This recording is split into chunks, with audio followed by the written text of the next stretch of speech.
So when you start with like your kind of origin story, like where'd you grow up, how'd you become like an Arsenal fan, you know, that kind of thing, like if early moments being a Gunner, like how did your fandom go to this level? Well, I grew up in London, and you know, I've been going to watch Arsenal now for, gosh, over 30 odd years, and you know, I've just become an Arsenal fanatic over the years, and that just I follow the club home and away, and yeah, it's just become a big part of my life. You know, even though I've been, you know, before I was doing Arsenal FanTV, I worked as a surveyor, as a building surveyor, but my passion was really, you know, as two passions really, music and football. But football was like, you know, it's major for me, and just enjoy going to games and watching football live. Yeah. So how did like the idea of like fan TV come on? Because obviously I'm assuming like you were talking with your mates all the time about what was going on at the club, and then suddenly you kind of turned it into this. Yeah, well, that's it, exactly it. That like a lot of times you go to games and you watch a game, and you go with your friends afterwards, maybe to the pub, or you know, you may be talking to your friends after on the phone and stuff like that, and you know, you've got opinions of what happened in the game, how we performed, etc. And then you'd see the traditional sort of media way of doing it and what the pundits say and that, and a lot of times you'd be like, hold on, did we watch the same game, you know? And I just felt that you never really got a true reflection of how the real fans thought about the game. And you know, I always look at it and say, you know, the real fans, they invest their money, they invest their time, their effort, you know, travel home and away, up and down, whatever the weather. And I always looked at it and said, you hear from ex-players, you hear from pundits, you hear from all these so-called experts, but you never ever hear anything from the players. And these are from the fans, and these are the guys that, you know, no matter what happens, they will be there. If Arsenal get beaten 10-0, they'll be back next week to watch their team. So I want to create a platform where we could hear from those real fans and really get genuine opinions from them, and unbiased opinions as well, because, you know, even like at Arsenal, you know, and I know why they have to do it, but everything has to be, you know, towing the party line in a positive way, and I understand all that. But, you know, I think in this day and age, people want a lot of realness as well. They want to see the real, how real fans feel, how you know, realness, and that's what we hope to bring. Yeah, well, it feels very genuine, but I guess like were you mates with like kind of the stars of the show now, like Troops and DT and Claude and Ty? Like, were you mates with them first, or did you start up the Fan TV and then they started to come in and they were like fans of the club? So none of the regulars that feature on the Arsenal Fan TV, I didn't know any of them before I first started doing it. Troops is like, I've known him now. He only really sort of came on the channel about just over a year ago. So, I mean, all these guys we've just met along the way.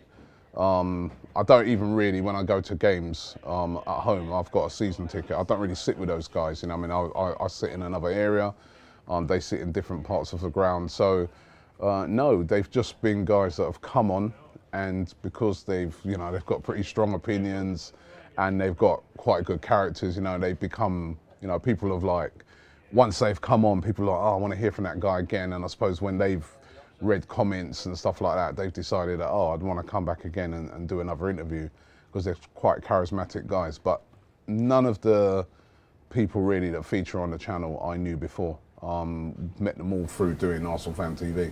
Yeah, nice. And like, are they like that in real life, or do they kind of? They're worse. Really? Wow, Jesus. Somebody like Troops is absolutely worse than what you see him.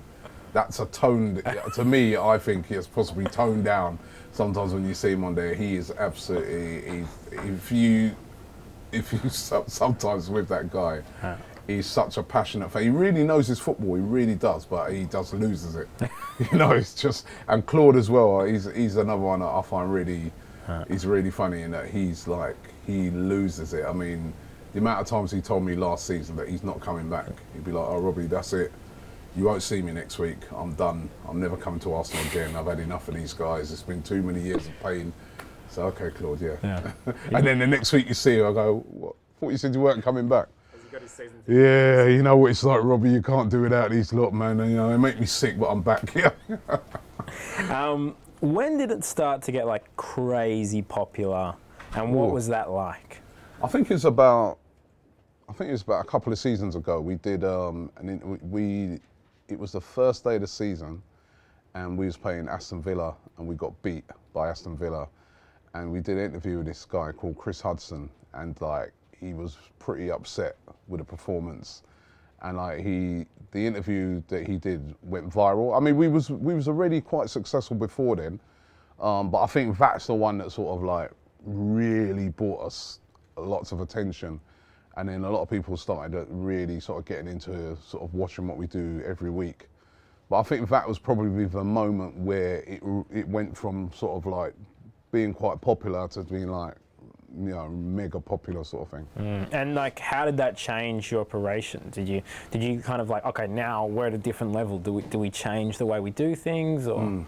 Yeah, I mean, basically we still kind of do it basically like how we've always did it. I think that what happened then though is that we realised that people wanted much more, and we both me and Tao, who's also my partner, he does like the camera work and editing. We were both working full-time jobs. And I think about 6 months after that, we realised that, you know what, we're going to have to get out of these jobs now and start doing this full time, because it's kind of taken over our lives. Like we've got no life because we're working full time and we're doing this full time, and you know we need to just try and concentrate on doing this full time. So after that, about 6 to 8 months after that, we left our jobs and just decided to do it full time. But basically, I'd say that the operation is still similar in that there's not a massive team behind Arsenal FanTV. A lot of people think, oh, if you got a big, you know, a mass team, there isn't. You know, it's still quite a small team, and we kind of like it like that. You know, we kind of like it, keep it small, lean, mean, use as much of the sort of modern technology. You know, like at the moment there's a lot of live stuff and that. We use any little innovations like that and try to, the key to it we always look at is always make sure you're in a conversation. So when a football game finishes, we try to get our videos out there as quickly as possible so that, you know, when people are reacting to what's happened, we're there and they can see that, you know, we're in that conversation. So that's sort of been the key to our success, I think. Yeah. So I guess like, well, just like there's a stat that I always find amazing. Arsenal's official YouTube channel has 119 million views. FanTV has 259 million views.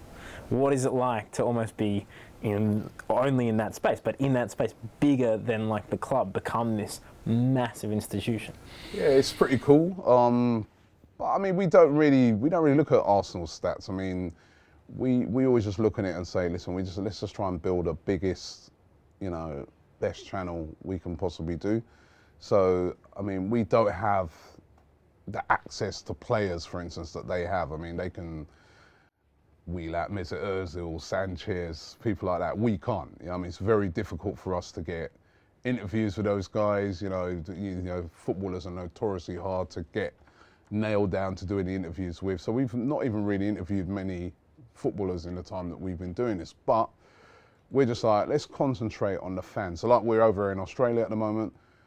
My interest is not really to get a media pass to get down to try and stand in the mix zone to interview players where they're going to come out and just say all the standard stuff. I'd much rather be like last night, in with the fans and get their opinions.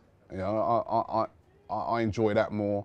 I kind of like the fact that ordinary fans can talk about the game and they get heard, you know, by millions of people. You know, an ordinary fan, he doesn't have to be nobody in particular. He doesn't have to have hundreds of thousands of followers on Twitter, or he does, you know, he can just be an ordinary fan who walked through the door, spent the money, and just come out and says, oh, I want to have my say. And that's what we're all about. But the players are watching, you know, because we see it on Twitter, we see little mentions every now and again. Yeah, so Mustafi, I think, was commenting the other day that he watches Arsenal FanTV. Yeah, so what's the reaction like from kind of like within the club, or like do you hear of like players and stuff? Do you know that like they're watching? Yeah, I spoke to a couple of players before that have watched it, and they said they like it as well. You know, Oxlade-Chamberlain said he liked it.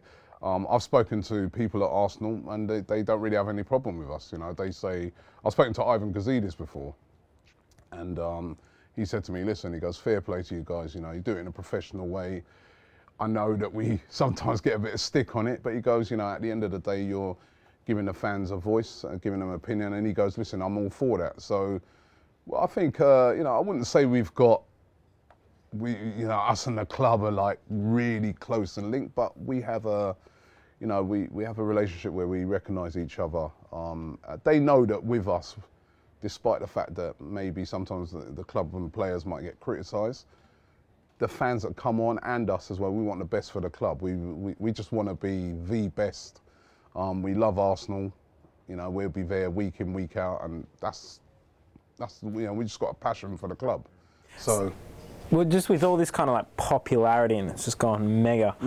Like there becomes a lot of criticism as well, and like even like, you know, there was those crazy videos of like you away at Tottenham, and there was all those crazy scenes, and then like outside the Emirates. It's like, I guess what has that been like to deal with? Have you ever been kind of scared? Have you ever been worried, or like have you ever just been like, this is getting too much? You know, because I think there was like some racist abuse and all this kind of stuff. Yeah, not really. I mean, the criticism part, I've got used to now. You know, I've realised that, you know, you have to, in anything you do, as the bigger it gets, you've got to accept criticism. So I have no problem with that. Some people are going to love what we do. Some people, there are people that are like, well, why after a game do you have fans come on and be negative about the club? Because when that happens, other fans will see that and start to laugh at us. Well, I'm like, well, hold on. Do you buy a newspaper after a game? Do you listen to TV? Do you listen to a radio station? You know, they've got phone-ins, people coming on and criticising as well. I mean, you know, so we get criticised about certain things. We have to accept that, and we do, you know. And you know, if it's positive criticism, you know, we'll have a look at it and see if it's something that we need to change. But you know, and regarding going to games and that, and Tottenham, I've been going to football for a long time, so I don't really get scared. I'm kind of used to the terrain at football, so no, it hasn't been a problem for me. There's been a couple of incidents, but you know, it's not the first time I've been to Tottenham and had problems. It's just that this one was caught on camera, you know. So, all right. So finally, like, what have you found? Like Australia, did you know anything about the A-League before coming out here? The Arsenal Aussie fans, the Aussie Gunners. How's that all been? It's been incredible the response from the fans over here. I mean, yesterday coming out of the ground, I mean, I just got mobbed. It was unbelievable. I think the fans over here are brilliant. They're really passionate. One of the things that we've been really trying to highlight to fans at home is that, you know, the time that these guys wake up to watch the team, their passion. And I think, you know, I've always sort of known that in speaking to fans that come over, and also I've had a little link up with like the Arsenal Australia guys, Arsenal Sydney guys. I've spoken to them on a regular basis. But coming down here and when you see it for yourself and you speak to fans and they're so knowledgeable, it's been really good. And with the A-League, I mean, I can't say I really follow it. I know they do show, I've seen bits of it on TV over in England. But yeah, you know, I mean, listen, I think it's, you know, it's good that Australia, they've had some good players that have come up to the Premier League over the years, particularly goalkeepers. They had a good goalkeeper last night as well, Sydney. So, no, it's really good, you know. Great stadium yesterday. So, no, it was just a good game.